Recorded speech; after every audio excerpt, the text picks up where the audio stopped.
सुप्रभात बच्चों। मैं आज आपको गज़लें पढ़ाने वाला हूँ। कवि है डॉक्टर राहत इंदौरी जी, जो कि गज़लों के शायर भी हम कहते हैं जिन्हें। इन गज़लों को दो भागों में विभाजित किया है। पहले भाग में कवि ने दोस्ती के अर्थ को बताया है और दूसरे में यानी कि आ में मौजूद क्या है वर्तमान स्थितियों पर उन्होंने चित्रण किया है। प्रथम मैं कवि का परिचय लेता हूँ।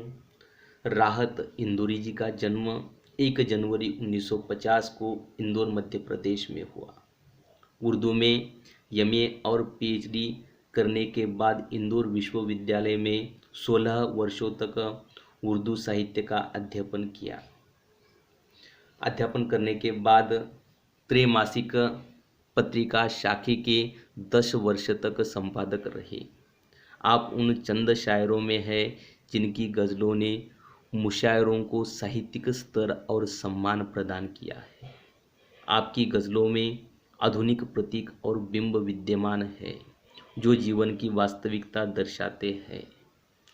और उनकी मृत्यु जो है 11 अगस्त 2020 को हुई है, जो कि किताब में नहीं है। अभी अभी मृत्यु हो गई है। कब? 11 अगस्त 2020 को। उनकी प्रमुख कृतियाँ चांद पागल है, रुत मौजूद, धूप बहुत है, 2 कदम और सही, ये क्या है? गज़ल संग्रह है आदि उनकी प्रमुख कृतियाँ हैं। काव्य प्रकार किस प्रकार का है? ये गज़ल एक विशेष प्रकार की काव्य विधा है। गज़ल के प्रारंभिक शेर को मतला और अंतिम शेर को मक्ता कहते हैं। शेर में आए तुकांत शब्द को काफिया और दोहराए जाने वाले शब्दों को रदीफ कहते हैं। गज़ल में अधिकांश रूप में प्रेम भावनाओं का चित्रण होता है। गज़ल की असली कसौटी उसकी प्रभाव उत्पन्नता होती है। गज़ल का हर शेर स्वयं पूर्ण होता है, जिसमें अपने आप में परिपूर्ण होता है। गुलजार, नीरज, दुष्यंत कुमार, कुंवर, बेचैन, राजेश रेड्डी, रविंद्रनाथ त्यागी आदि प्रमुख गज़लकार हैं। काव्य प्रकार जो है किस प्रकार का होता है, यह हमने देखने के बाद इस काव्य का परिचय लेते हैं। प्रस्तुत पहली गज़ल में कवि ने दोस्ती के अर्थ को और उसके महत्व को दर्शाया है। दूसरी गज़ल में कवि ने वर्तमान स्थिति का चित्रण किया है। लोग जो होते हैं दिखाते नहीं है और जैसा दिखाते हैं वैसे वे होते नहीं है। मनुष्य के इसी दोगलेपन पर गज़लकार ने व्यंग्य किया है। प्रस्तुत गज़लें नया हौसला निर्माण करने वाली, साहित्य दिलाने वाली, सकारात्मकता तथा संवेदनशीलता को जगाने वाली है, जिसमें जिंदगी के अलग अलग रंगों का सूरत इजहार या खूबसूरत इजहार है। अब ये देखिए कि जिसमें जिंदगी के अलग अलग रंगों का खूबसूरत इजहार है, यानी कि क्या है? ये किस प्रकार हमें मनोरंजन भी करती है और जीवन का साक्षात भी कराती है, ये देखने वाले हैं। अब दोस्ती जो कि जीवन में महत्वपूर्ण होती है, इस पर उन्होंने गज़लें लिखी है। पहली गज़ल में क्या कहते हैं देखो। दोस्त है तो मेरा कहाँ भी मान, मुझसे शिकवा भी कर बुरा भी मान। देखो, गज़लकार डॉक्टर राहत इंदौरी जी क्या कह रहे हैं। देखो अर्थ किस प्रकार इसका या भावार्थ किस प्रकार निकलता है। राहत इंदौरी जी कहते हैं, दोस्तों से कहता है जब भी मैं, गलतियां करूंगा तब तुम मुझे मेरी गलतियां बताओगे, गलतियां करने से रोकोगे, मेरी गलतियां को बुरा मानोगे अगर तुम मेरे सच्चे मित्र हो तो। राहत इंदौर जी आगे चलते हुए कह रहे हैं, यहाँ सच्चे दोस्तों की व्याख्या करते हैं। उनके मतानुसार सच्चा दोस्त वही होता है जो अपने दोस्तों की गलतियां को ना छिपाए बल्कि किस प्रकार बताए, उसे उस गलतियों की पहचान कर दे। क्या कह रहे हैं देखो, उनकी दोस्तियों किस प्रकार टिकेगी, उसकी गलतियां जो है छुपाना है क्या, नहीं, बताना है। क्यों ना उसे थोड़ा बहुत बुरा लगे, लेकिन वास्तविक बात उसे मालूम होनी चाहिए। दिल को सबसे बड़ा हरीफ समझ और इस संग को खुदा भी मान। देखो क्या कह रहे हैं, दोस्ती किस प्रकार की होती है। गजलकार राहत इंदौरी जी कह रहे हैं, यहाँ सुख और दुख की बातें करते हुए उस सुख दुख को क्या है, अपन दिल अपन मन को जिम्मेदार ठहराता है। गजलकार कहते हैं कि तू अपने मन को दिल को अपना शत्रु मान, क्योंकि यह सब कुछ उसके नियंत्रण में ही होता है।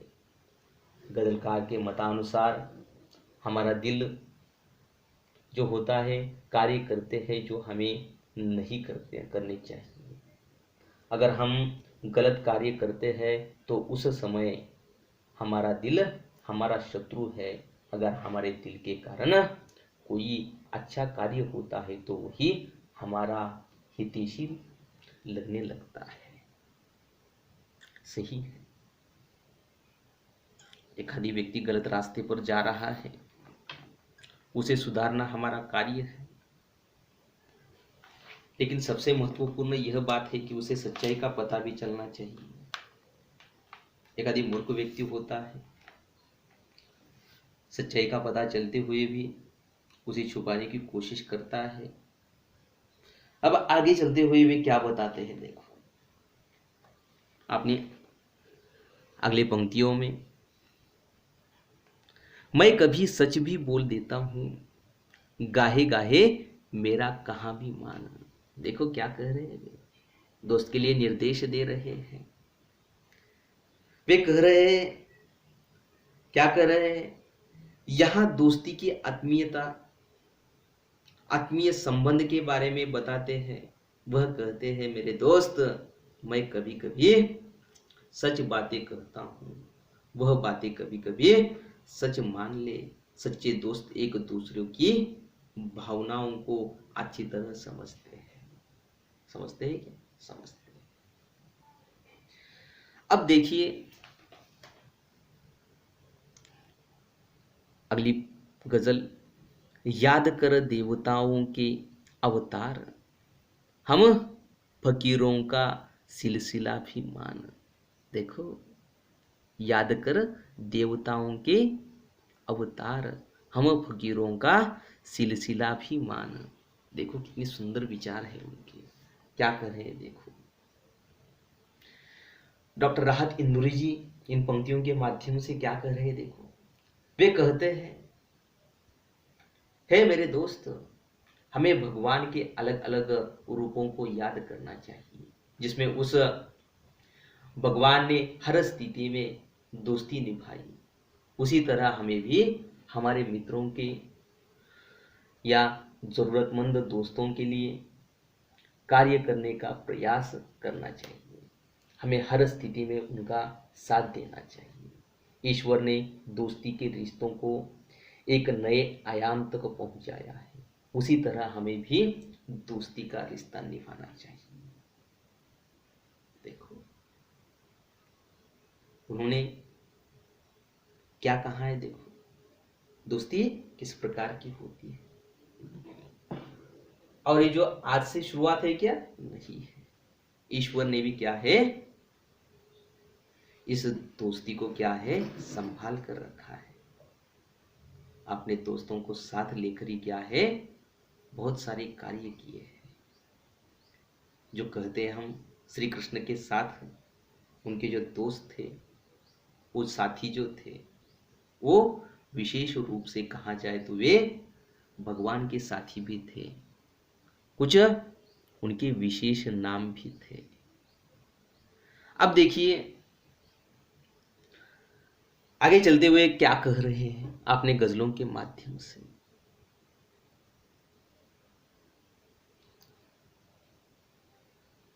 कागजों की खामोशियां भी पढ़, क्या पढ़, कागजों की खामोशियां भी पढ़, एक एक हर्फ को सदा भी मान, एक एक हर्फ को सदा भी मान। क्या कह रहे हैं, देखो क्या बात है। डॉक्टर राहत इंदौरी जी कहते हैं समाज में कागज की आवाज कभी नहीं होती, अगर उनकी खामोशी बहुत कुछ कह जाती है। हमें उस कागज पर लिखे हर एक शब्द का अनुकरण करना चाहिए। गजलकार कागज में लिखे सारे ज्ञान को आत्मसात करने के लिए कहते हैं। उनके मतानुसार किताबें न बोलते हुए भी एक दोस्त की भांति हमें सब कुछ सिखा देती है। देती है क्या? देती है। जो बात किसमें छिपी होती है? कागज में। एक साधारण है, क्या है? कागज साधारण है, लेकिन जिसपे वो विचार लिखे हुए हैं, जो लिखा हुआ है वो क्या है, हमें आत्मसात करना महत्वपूर्ण है। आगे चलते हुए भी क्या कर रहे हैं, देखो।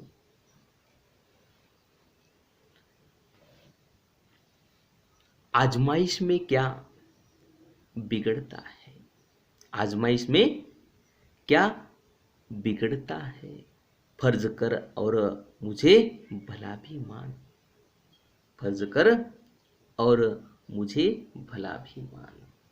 क्या कह रहे हैं, देखो कितने सुंदर विचार है।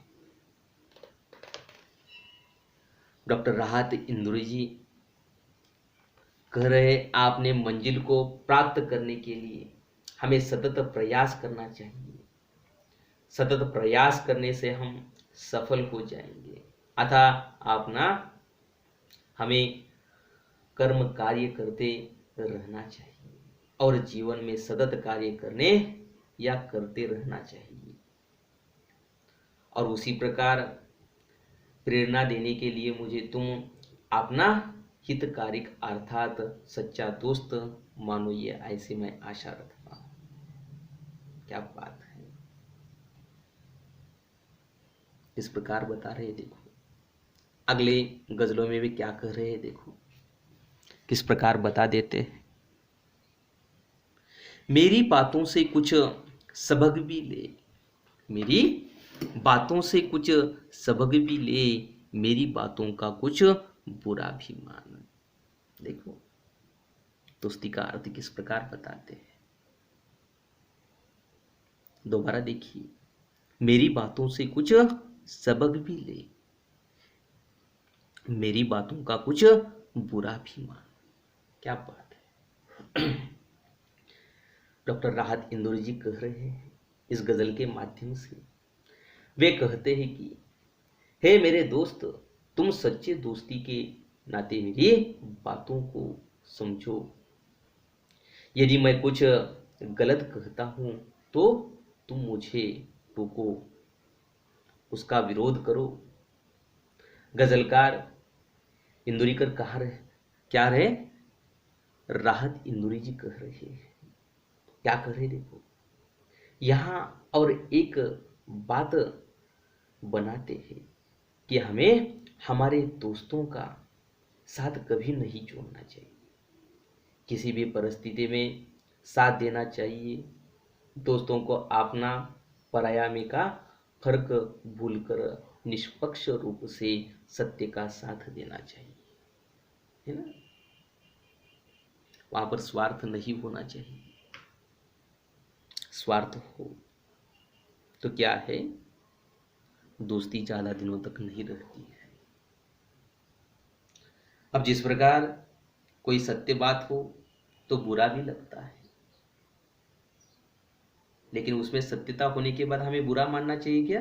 नहीं। कई बातें ऐसी होती है।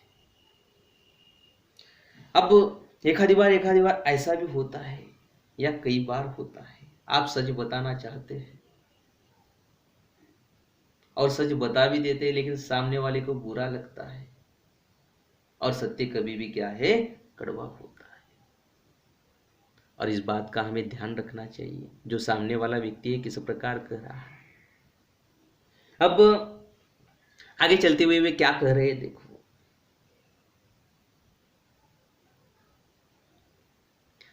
गम से बचने की सोच कुछ तरकीब। देखो, गम से बचने की सोच कुछ तरकीब, और इस गम को आसरा भी माना। क्या बात है। डॉक्टर राहत इंदुरी जी कह रहे हैं दोस्ती किस प्रकार की होती है। इन पंक्तियों में वे कहते हैं, जीवन में आगे बढ़ने की प्रेरणा देते हैं वह कहते हैं कि हमें दुख से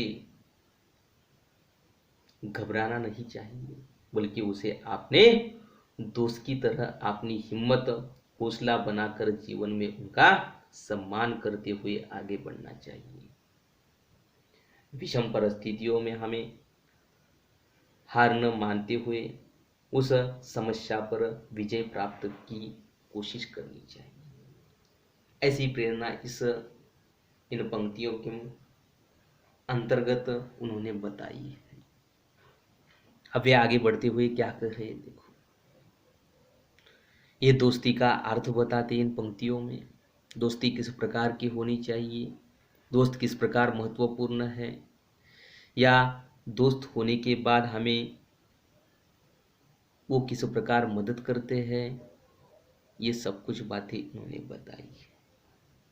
अब वे आगे चलते हुए क्या कर रहे हैं, देखो। आ में यानी कि मौजूद वर्तमान स्थिति, मौजूद में